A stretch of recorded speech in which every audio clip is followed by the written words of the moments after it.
Shalom saudaraku, kekasih-kekasih dan kesayangan Tuhan Yesus, kita berjumpa kembali melalui kanal YouTube Bahtera Kasih dari Yesus di Gresik dengan program acara Firman Tuhan Pengantar serta Penguat untuk memasuki pekan hidup yang baru. Dan firman Tuhan yang dilayankan kepada kita terdapat dalam kitab 2 Korintus pasal 4 ayat 16 sampai dengan 18. 2 Korintus pasal 4 ayat 16 sampai dengan 18. Judul renungan kita saat ini adalah Menang dalam Penjara Pergumulan. Menang dalam penjara pergumulan. Tapi sebelum kita mendengar perenungan firman Tuhan, saya mengajak saudara dan saudara kita untuk berdoa. Mari berdoa saudara.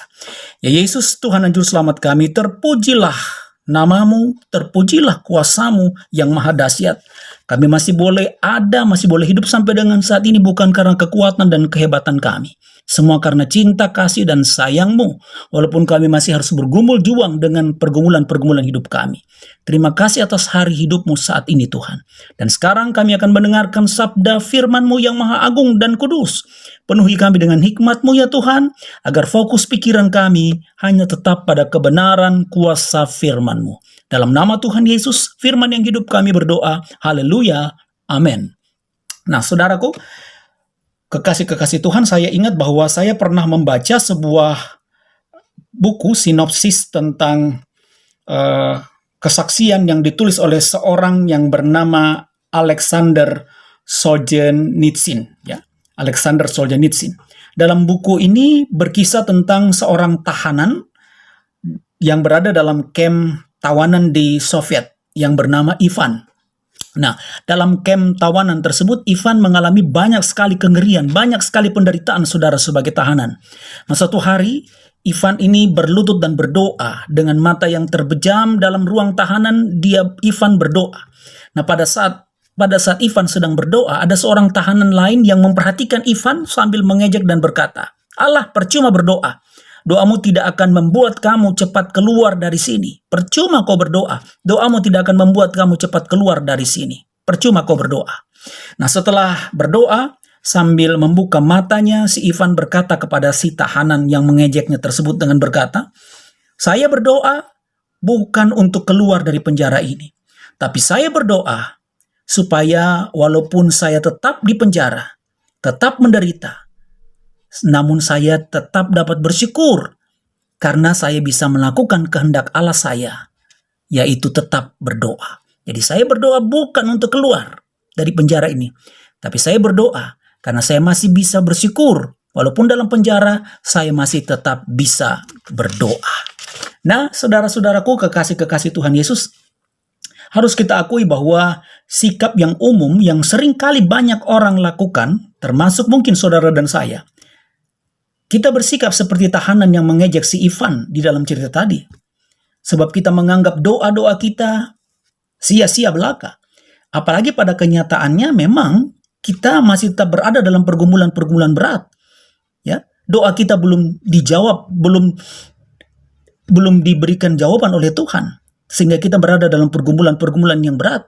Seperti bergumul tentang susahnya hidup pada saat ini, seperti bergumul tentang keadaan rumah tangga kita, pergumulan-pergumulan tentang sakit penyakit kita yang belum juga terlepas dari tubuh kita, atau pergumulan-pergumulan tentang susahnya dan beratnya tantangan-tantangan dalam mencari nafkah di zaman ini, di tahun-tahun ini, yang belum juga dijawab oleh Tuhan. Maka sekali lagi, tidak tertutup kemungkinan kita akan bersikap seperti tahanan dalam penjara yang mengejek si Ivan.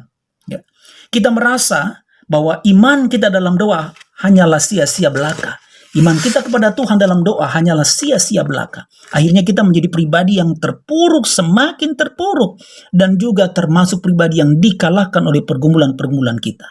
Nah, saudaraku, kesayangan Tuhan Yesus, Rasul Paulus juga pernah mengalami pempenjaraan yang sangat luar biasa.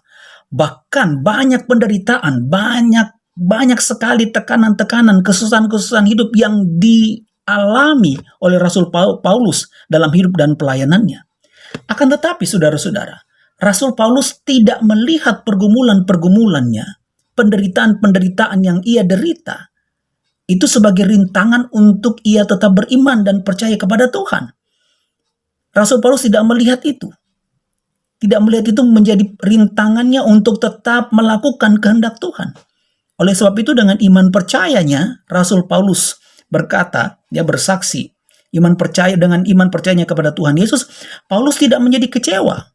Ia tidak menjadi pribadi yang patah semangat lalu meninggalkan Tuhan saat ia berhadapan dengan pergumulan-pergumulan hidupnya. Tetapi dengan iman percayanya kepada Tuhan Yesus, Paulus menganggap bahwa penderitaan-penderitaan atau pergumulan-pergumulan hidupnya itu Tuhan pakai. Perhatikan baik saudara. Tuhan pakai untuk apa? Untuk lebih menguatkan kehidupan rohaninya hari demi hari. Tuhan pakai untuk meneguhkan iman dan pengharapannya untuk menjelang kekekalan sesuai dengan janji Tuhan. Nah saudara, karena itu dengan tegas Rasul Paulus berkata dengan iman. Saudara perhatikan di ayat 17 bacaan kita, 2 Korintus 4 ayat 17. Sebab penderitaan ringan yang sekarang ini akan menghasilkan bagi kami kemuliaan kekal yang melebihi segala-galanya, lebih besar daripada penderitaan kami. Nah saudara-saudaraku yang Tuhan Yesus kasihi dan yang mengasihi Tuhan Yesus, mungkin saat ini saudara dan saya sedang terpenjara oleh pergumulan-pergumulan, oleh persoalan-persoalan, oleh permasalahan-permasalahan hidup kita. Ada banyak sekali penjara-penjara pergumulan yang memenjarakan saudara dan saya. Hari ini, apakah yang akan kita minta dari Tuhan? Apakah saudara dan saya hanya meminta supaya Tuhan membebaskan kita dari pergumulan, habis perkara?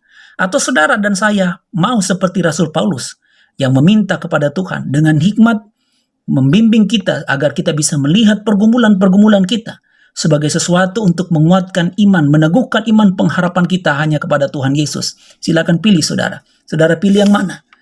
Saudara pilih untuk meminta Tuhan melepaskan kita dari beban ini, lalu selesai, atau saudara memilih untuk meminta Tuhan memberikan kepada kita hikmat supaya kita bisa melihat pergumulan-pergumulan kita sebagai cara Tuhan untuk membuat kita semakin kuat dalam rohani kita hari demi hari. Ingat saudara-saudaraku, pilihan kita menentukan kita akan jadi pemenang dalam pergumulan atau kita menjadi yang kalah dalam pergumulan-pergumulan yang ada dalam hidup kita. Ingat, pilihan itu menentukan kita akan jadi pemenang atau kita akan jadi yang kalah. Saudara-saudaraku yang Tuhan Yesus kasihi dan yang mengasihi Tuhan Yesus, perhatikan baik, hanya orang-orang yang kuat, hanya orang-orang yang tabah, hanya orang-orang yang tetap tabah dan taat akan menjadi pemenang dalam pergumulan-pergumulan hidupnya. Hanya orang-orang yang terus taat yang akan menjadi pemenang dalam penjara pergumulan-pergumulannya. Amin. Nah, saudara-saudaraku yang Tuhan Yesus kasihi, mari bersama-sama kita satu di dalam doa. Kita berdoa. Ya Allah Bapa di sorga, kami bersyukur dan berterima kasih hanya kepada-Mu Tuhan atas firman Tuhan yang mendidik kami pada saat ini. Kami sangat bersyukur atas didikan Tuhan ini. Dan kami percaya bahwa kekuatan hikmat-Mu akan memampukan kami menjadi pelaku-pelaku firman-Mu. Dan kami senantiasa ingin menjadi pemenang dalam penjara pergumulan kami. Oleh karena itu Tuhan, kami yang sudah diberkati oleh firman-Mu, kami berkata di dalam iman kami, jadikan kami seperti Rasul Paulus. Dengan hikmat-Mu kami bisa melihat pergumulan-pergumulan kami, pergumulan-pergumulan hidup kami, pergumulan tentang sakit penyakit kami, sebagai cara Tuhan untuk semakin membuat kami kuat di dalam hidup rohani kami masing-masing. Sehingga kami senantiasa menjadi pemenang dari hari ke hari. Sekalipun ada pergumulan di setiap hari pergumulan kami tetap menjadi pemenang. Bapa di sorga, Abah berdoa dan kami berdoa untuk pasangan suami istri yang senantiasa setia dalam channel YouTube ini. Tuhan, Engkau memberkati akan pasangan suami istri Kristiani yang takut akan Tuhan. Engkau memberkati akan tanggung jawab mereka sebagai suami istri, sebagai kepala rumah tangga, sebagai ibu rumah tangga dalam rumah tangga mereka masing-masing. Dalam pekerjaan sebagai suami, Tuhan Yesus berkati dalam usaha-usaha, di dalam segala kerja mereka, Engkau menyertai anak-anak Tuhan yang setia dan taat kepadamu. Saat ini Tuhan, hamba juga berdoa untuk rumah tangga mereka, untuk pergumulan rumah tangga mereka, untuk kebutuhan rumah tangga mereka di dalam nama Tuhan Yesus. Ketika Tuhan begitu baik, begitu mengasihi hamba dan rumah tangga hamba, maka Engkau juga mengasihi rumah tangga anak-anak-Mu yang selalu setia dengan taat pada firman-Mu dan kehendak-Mu. Hamba berdoa untuk anak-anak yang telah Engkau anugerahkan dalam kehidupan rumah tangga mereka. Tuhan jaga dan pelihara anak-anak ini, Di dalam masa pertumbuhan Tuhan jaga dan pelihara, Tuhan topang mereka. Lalu anak-anak yang dalam pergumulan-pergumulan sebagai pelajar, sebagai mahasiswa, Tuhan yang maha dahsyat, hamba serahkan anak-anak ini juga di dalam pergumulan mereka, dan mereka akan keluar menjadi pemenang dalam cita-cita dan harapan mereka.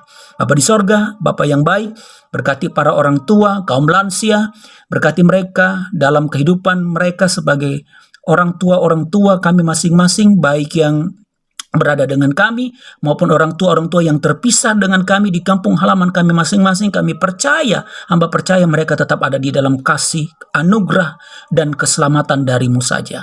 Berkati mereka, jauhkan mereka dari sakit penyakit, sama seperti Tuhan menjaga kami dan anak-anak kami. Tuhan jaga orang tua yang kami kasihi. Bapa di sorga, hamba berdoa untuk saudara-saudara hamba yang bergumul untuk mendapatkan pekerjaan, yang bergumul dengan mereka pada saat membuka usaha di dalam nama Tuhan Yesus yang adalah Allah yang kaya. Tuhan memberkati dan menyertai, memberkati usaha dan pekerjaan mereka. Dan Bapa, saat ini hamba berdoa untuk saudara-saudara hamba yang sementara bergumul juang dalam proses sakit penyakit. Kami serahkan proses pemulihan sakit penyakit kami. Secara khusus hamba berdoa, Roh Kudus menggerakkan hamba untuk berdoa untuk saudara-saudara hamba yang saat ini sakit pada bagian pencernaan, gangguan pencernaan. Di dalam nama Tuhan Yesus, Tuhan menjadi pemulih yang setia melalui obat-obatan, makanan, dan minuman yang mereka pakai untuk mencari kesehatan mereka.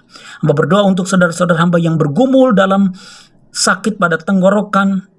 Tuhan Yesus menjadi pemulih juga bagi mereka. Khususnya buat saudara-saudara hamba yang menderita stroke ringan atau stroke berat. Di dalam nama Tuhan Yesus, penyakit ini sama sekali akan takluk di dalam kuasa Tuhan Yesus. Hamba bersama-sama dengan mereka Tuhan dan berkata, Tuhan Allah yang baik, Allah akan menjadikan penyakit ini menjadi sarana untuk mereka semakin kuat, dan mereka benar-benar pulih dan kuat dan sembuh dari sakit stroke ringan atau stroke berat yang diderita oleh saudara-saudara hamba ini. Terima kasih Tuhan Yesus. Hamba berdoa untuk gereja-gereja-Mu. Kami berdoa untuk gereja-gereja-Mu, hamba-hamba Tuhan yang terlibat dalam pelayanan dan kesaksian serta persekutuan di dalam gereja, di mana saja berada, terkhusus di Indonesia. Tuhan Yesus sertai dan berkati. Kami berdoa untuk bangsa dan negara kami, pemimpin-pemimpin kami di tingkat pusat, presiden, wakil presiden, dan semua pemimpin-pemimpin kami di masing-masing daerah, bahkan di pelosok-pelosok, bahkan sampai RT RW. Kami percayakan mereka di dalam tangan kasih dan anugerah-Mu. TNI dan Polri, kami serahkan juga mereka di dalam hikmat dan anugerah-Mu. Terima kasih Tuhan. Demikianlah pengharapan dan doa kami ya Tuhan, yang kami serukan di dalam Adonai kami, di dalam Elohim kami, melalui Yehova kami, melalui Yeshua HaMashiach kami. Kami berkata, dengarkanlah doa kami dan jawablah sesuai dengan waktu, cara, dan kehendak-Mu. Di dalam nama Tuhan Yesus kami berdoa. Amin. Nah saudaraku, saya Pendeta Hendra Dores, Sarjana Teologia, dan tim kerja dari kanal YouTube ini, Batra Kasih dari Yesus di Gresik, mengucapkan selamat hidup dan berjuang. Ingat, Tuhan sayang kita semua. Shalom.